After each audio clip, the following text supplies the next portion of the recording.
South Carolina's win on Saturday was vital for this team's identity.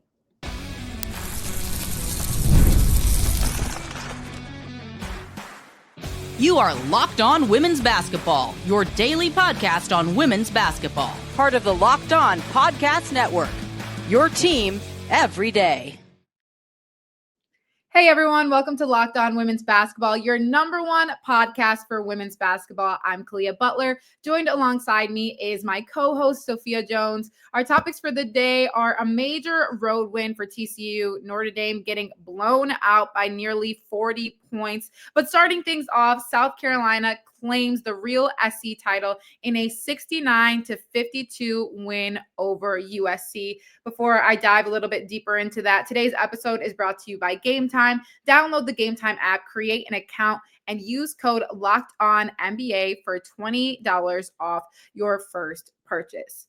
Okay, the second-ranked Gamecocks, who are now 4-0, took the inaugural title of the Real SC, beating number 8 Trojans, who are now dropping to 2-1, 69-52 in the first of two matchups between the programs that will be happening over the next couple of years. We expected this one to be a little bit tighter than it was, Sophia. Not a blowout game by any means, but USC really making their case prior to this that we thought they were going to win this game, but South Carolina coming in and proving why they are still the number 2 seed. Yeah, and for USC, they had that win against NC State. It was a really solid breakout game for freshman Jazzy Davidson. So he felt like that they were on a good trajectory as opposed to South Carolina, who didn't see many tests up until that game. We're still searching for a little offense at times, but it was a real statement win for South Carolina. They got the signature. It was, and just kind of like how your cold open said, this was really important for their identity because coming into the game, I think there were still some questions on how they would do without Chloe Kitts, Ashlyn Watkins, just and with that offense still trying to click and gel and everyone work cohesively together. But it still looked pretty solid against USC, who again is a very solid team. They were just coming off of a great win against NC State, but South Carolina's defense, if your offense isn't coming along yet, South Carolina's defense is what's going to keep them and win them games. Yeah, not an overly high scoring game, but to your point, we are trying to see what this team would be capable of doing without Ashlyn Watkins, without Chloe Kitts. They're only returning one starter from last season, which is Raven Johnson. And the two standouts for the game were Joyce Edwards, who had 17 points and 10 rebounds, while Raven Johnson added 14 points and 11 rebounds. For the Gamecocks, 5 starters scored in double figures. So we've talked about this before, a very balanced scoring attack. 17 points from Joyce Edwards is fantastic, and obviously just what she's been capable of doing just getting into this program. But you have to rely heavily on Raven Johnson being the only veteran that truly knows what this South Carolina group looks like. Essentially, there's been a lot of transfers for this team, obviously freshmen coming in. So when we're thinking of the big picture of what South Carolina is going to look like, especially down the road heading towards March, it's all going to be about them finding their identity. And Coach Staley said the same thing, that this win was important for them. And even to your point, they weren't necessarily clicking on all cylinders offensively. I think they're still trying to find their groove when it comes to that. But again, to your point, if that's not working, as long as your defense is rallying behind you, you can stay in a game like this. But also you have to shout out the Medina Okot, who finished with 15 rebounds. As a team, the Gamecocks out-rebounded the Trojans 56-32. South Carolina also a team that usually relies very heavily on their bigs, and she's been able to come in and have an impact, especially on the boards. Definitely. And that was a huge point of emphasis in that whole game, it felt like, is South Carolina's dominance in the interior.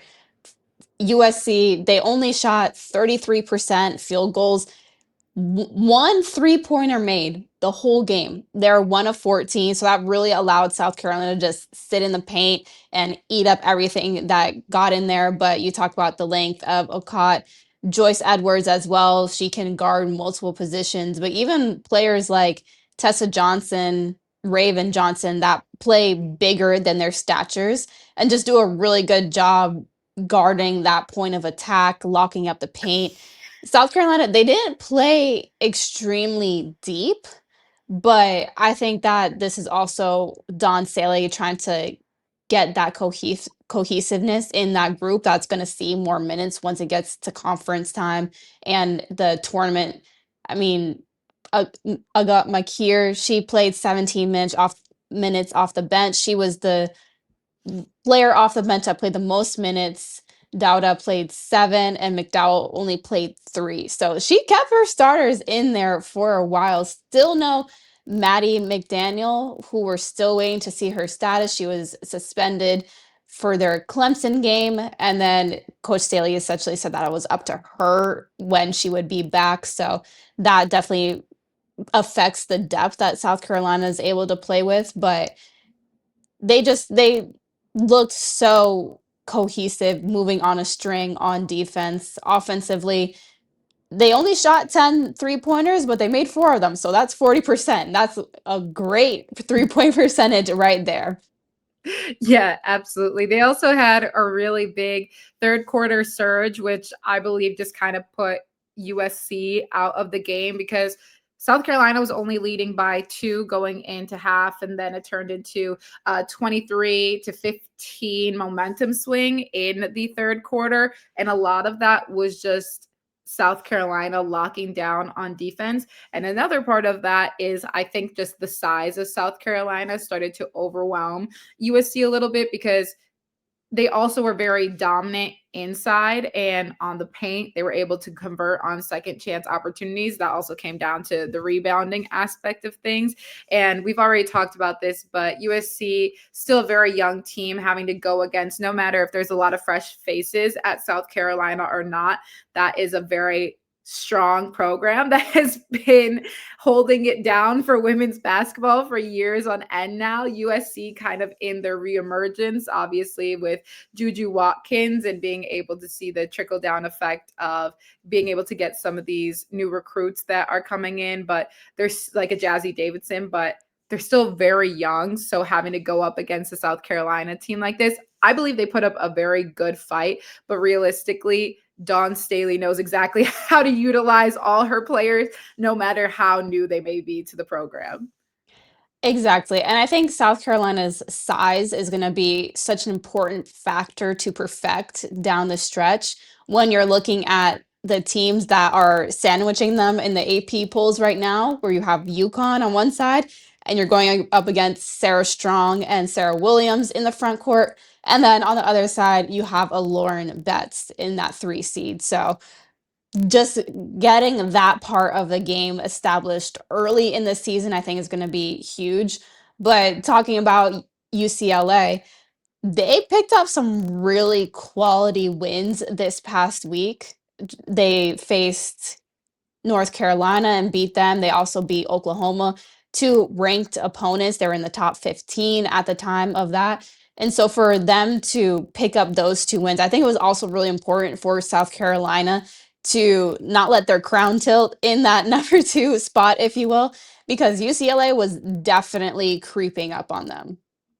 Absolutely. And we'll continue to see those polls shift all around, especially towards the beginning of the season. But after this, the luck of the Irish was not really on Notre Dame's side this weekend.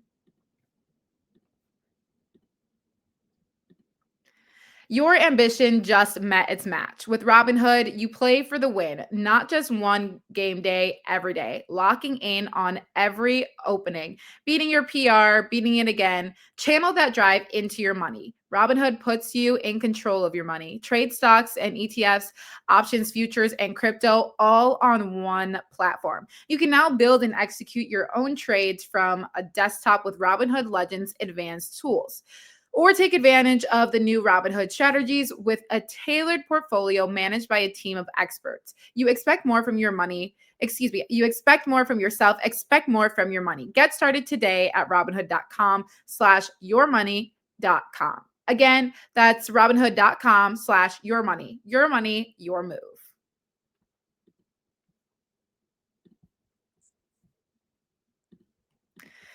Well, Notre Dame didn't have the best weekend, and it came at a bit of a shock, I believe, to everyone, but also showing the disadvantages that Notre Dame truly has on both sides of the ball right now. Notre Dame, which was ranked where were they ranked? They were in their 18th spot. But Michigan was in the 18th spot. So it was a little bit of an upset, but they lost in the Shamrock Classic 93-54. Sophia, you can correct me because I think I got their rankings wrong. You had it right the first time. Notre Dame was 18. Okay, yes, Notre Dame was ranked 18. Michigan was ranked above them, right? Yes. Thank you. We love my fact checker. But completely blown out by Michigan, 93-54. When we're thinking of Notre Dame, a team that we have talked about a lot in our previous podcast, obviously Hannah Hidalgo is the first player that comes to mind and one that you think of that's going to be holding it down for the Fighting Irish this season. She just came off of an NCAA record, an NBA, WNBA, just all around breaking records, having 44 points in their win and 16 steals. In this game, she had 12 points on 4 for 21 shooting from the field and 0 of 8 from the three-point line, with a team high 7 turnovers. This is a completely different Hannah Hidalgo than what we just saw previously and what we have really seen from her entire collegiate career. And I don't know if that is more credit to Michigan and what they were capable of doing defensively and obviously offensively as well. They were two of the highest ranked offenses within the NCAA, but Notre Dame just truly had zero response to them. But it wasn't just Hannah Hidalgo. We've talked about this before. There's nobody else there to truly boost the team if she is not producing. Yeah, that was when we had our preview episode this past Friday. That was the big concern for Notre Dame. Can they get help if Hannah Hidalgo is somehow contained? And right now, we're seeing the answer is no. So it was a valid level of concern for that issue. But 4 of 21 for field goals, Hannah Hidalgo, she was trying to put her shots up, but I think Michigan just really caught on to the fact that she was forcing a little bit, and they were just sending everyone. All heads were turned, all arms were in the passing lanes. They were saying, "You're gonna shoot your team out of this game," essentially. And that's a little bit of what happened because when we see some of the other players like Cassandra Prosper, she finished with 17 points. She was 6 of 14. So definitely more efficient there. KK Bransford also added in 15 points, but it just as a team was not enough. And for Hannah Hidalgo, she had 7 turnovers, 4 assists. So she was kicking it out during certain moments, trying to get her teammates involved. But I think that Notre Dame just needs to have more pieces and more movement around her if they're really going to put all their eggs in one basket in Hidalgo succeeding for that team to succeed. Yeah, you mentioned some of the players that performed well, Cass Prosper, KK Bransford. But as a whole, Notre Dame shot 28% from the field, 9% from 3, and committed 18 turnovers. They also did not lead the entirety of the game and ended up losing by 39 points.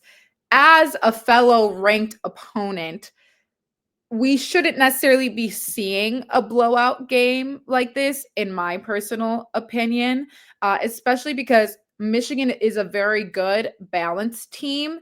But were they that good in this circumstance to be blowing out Notre Dame like this? Did Notre Dame have an off day? And it was interesting because Niele Ivey in the post-game presser, she's obviously you're going to be a little bit upset about losing a game like this in the way that you're losing.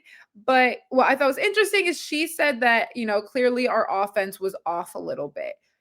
The offense was off a lot of bit. And I say that in the most respectful way possible, but Notre Dame has to find other options because we saw Michigan be able to, as you mentioned, kind of contain Hannah Hidalgo. Yes, was she getting her shots up? Yeah, but not necessarily at the level that we have seen before, which is understandable when you are the main threat. Teams are going to come after you. It's not going to be new when they get into conference play and ACC play that they're going to continue sending multiple bodies at Hannah Hidalgo and forcing her teammates to get involved on the plays. So she may go up in some assists, but you need to have your bench, other players in the roster that are going to be producing at, if not the same level as her, at least half of what she's producing at. Because realistically, she is the one putting up the most shots in a game.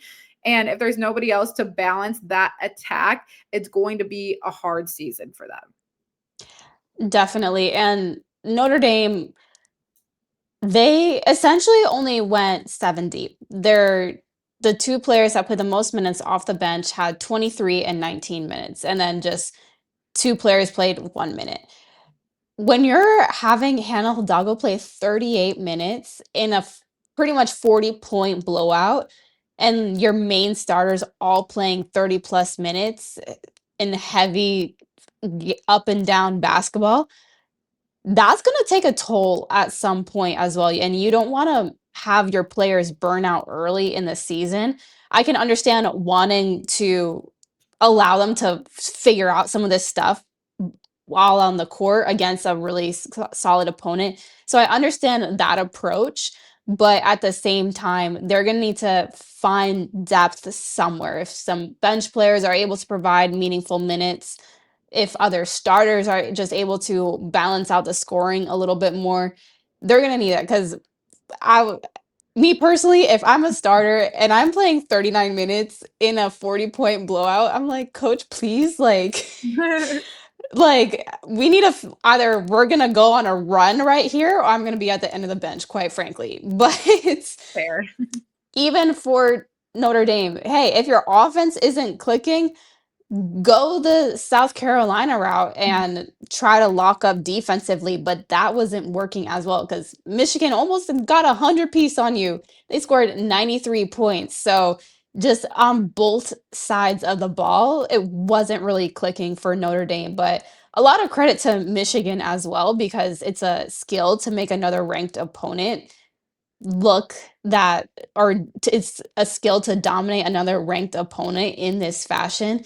They had really, really balanced scoring. They went deep into their bench. They played a lot of people and just really great length. If you can tell that they knew exactly where Notre Dame's weaknesses were and they exploited all of them. Yeah, big picture for Notre Dame is they're going to have to figure out the defensive aspect of things if the offensive part isn't going to start clicking for them. But this game did make them drop by 6 spots. So they'll now be at the bottom of the rankings at 24. As you mentioned, credit to Michigan, who had 4 players who scored in double digits. Olivia Olson scored 20 points, which led all scorers. They also had 38 points from their bench. You mentioned them going in deep compared to Notre Dame's 2 points from the bench, and they outscored the Irish 50-26 in the paint. Also out rebounded them 50-28. Mila Holloway turned in 12 points, 7 rebounds, 5 assists, and 2 steals, while Silas Swords went for 11 points, 9 rebounds, 2 assists. And Ashley Solfikanic rounded out Michigan. She recorded 10 points and went 5 of 6 from the field. So as you mentioned, they were able to go significantly deeper than Notre Dame. And they had the mentality of everybody eats in this one. Everybody was contributing, everybody was helping, and you can just tell they were clicking on all cylinders. They were moving the ball very well, and defensively, obviously, as we've seen, they were able to contain Hannah Hidalgo, and I'm sure that was probably the key game plan going into the matchup. Exactly. And Michigan, they have a huge test coming up against UConn on Friday. And like we said, we'll see if is this a matter of Notre Dame wasn't as strong of a team as maybe some people thought, or Michigan is just really that good. We'll see, because Michigan did rise 8 spots in the AP poll. They're now number 6 in the nation. Yes, this win marks the largest win over an AP-ranked opponent in Michigan's program history. So we will see if Michigan is on the up and up, especially against number 1 ranked UConn. But after this, we're going to talk about TCU's dominance over NC State. The NBA is back, and there's no better place to get in on the action than FanDuel, the official sports betting partner of the NBA. Even if you miss the start of game or want to ride the hot hand, FanDuel has live bets on everything from who will score next to fourth quarter comebacks. Plus, you can even combine your live bets into a same game parlay for a shot at bigger payout. It keeps every game exciting, especially when your team is making that late push. Right now, FanDuel is giving new customers $300 in bonus bets when your first $5 bet wins. So head to FanDuel.com to sign up and play your game with FanDuel, the official sports betting partner of the NBA.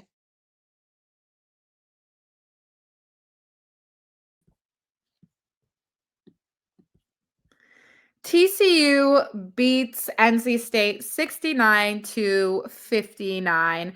They beat a ranked non-conference opponent on the road for the first time since January of 2011 and secured just the program's second road conquest of a top 10 team.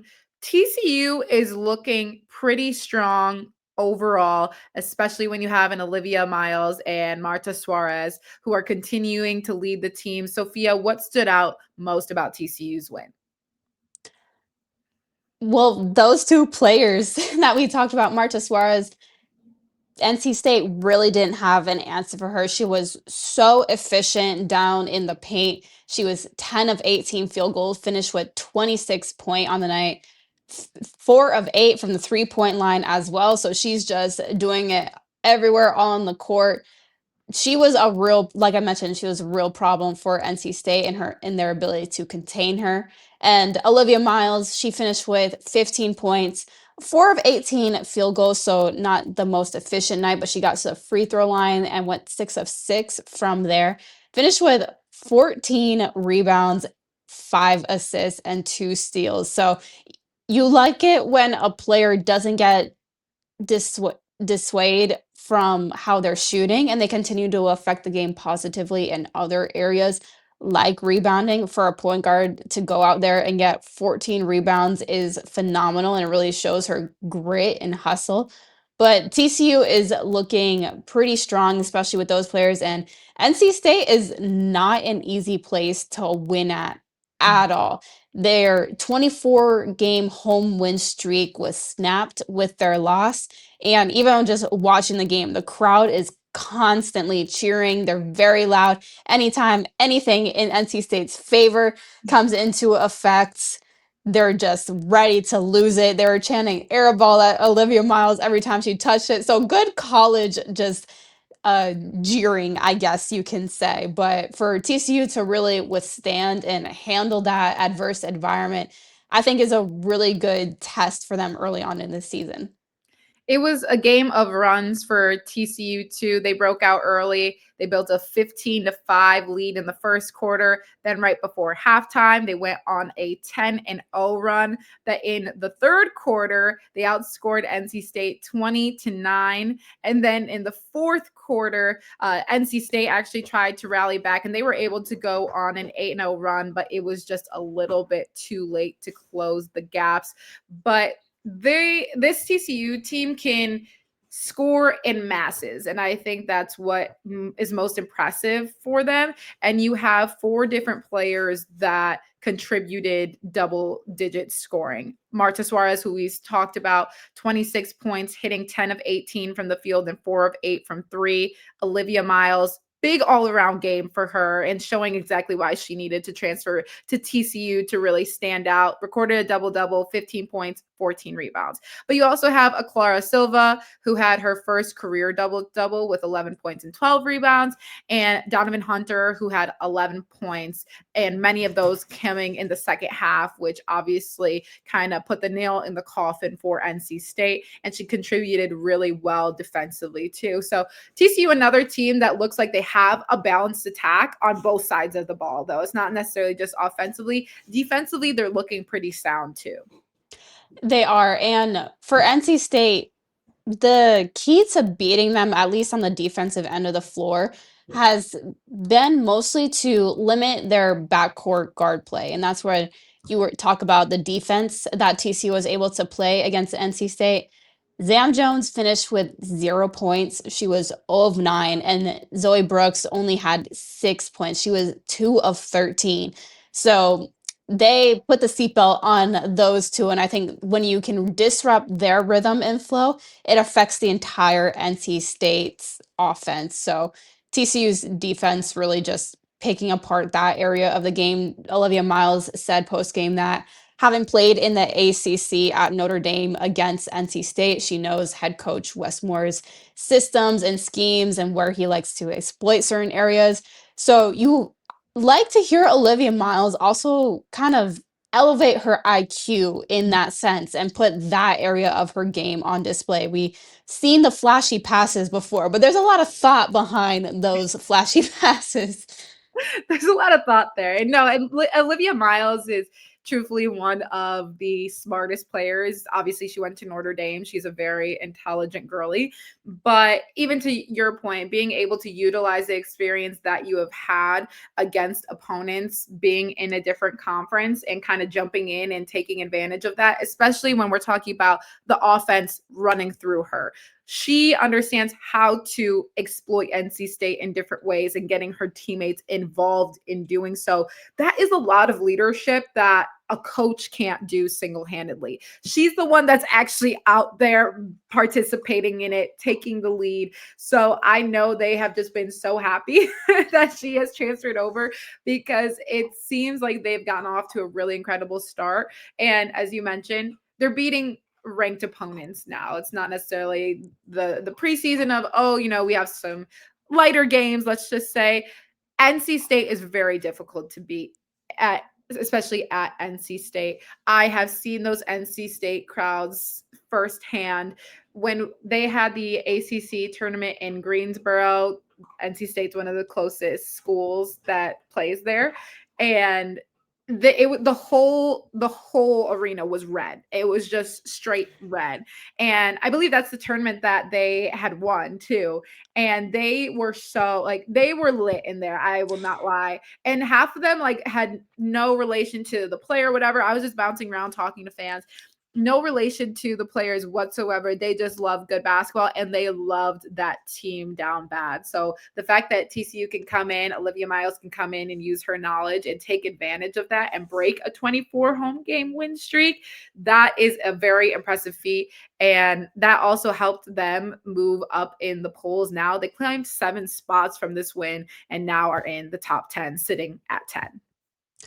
Yeah, and I mean, that number 10 spot I think is very well deserved because NC State is still a very solid team. They fell 6 spots to the number 16 seed in that AP poll after having lost to both USC and TCU, both really good teams, which is why I was a little surprised to see them be that low. Also considering this fact that the number 15 seed right above them is Tennessee, a team that they beat in their first game and who hasn't really had dominant performances against some of these mid-majors. And it almost makes you wonder for a team like NC State, because they fell so much in their rankings, were so affected by having this challenging schedule, if that maybe deters other teams from scheduling difficult opponents in the future over concern of their rankings. Yeah, which is incredibly fair. And I think I mentioned this to you too. It's hard because especially early on in the season, all of the games are almost a make or break for you when it comes to that ranking. Obviously, it's going to matter most once you get a little bit later into the season and you're thinking about seeding for March Madness. But obviously, those early season rankings still matter a lot for your team as you're thinking about approaching March, which comes way quicker than everybody may think or like. But there's still so much college basketball to be talked about. We have some really exciting games that are coming up soon. We're finally getting into the nitty gritty of the games that are coming up later this week. So we are going to break those down for you. As always, thank you for tuning in to Locked On Women's Basketball. Make sure to follow Sophia and I on our socials. And we'll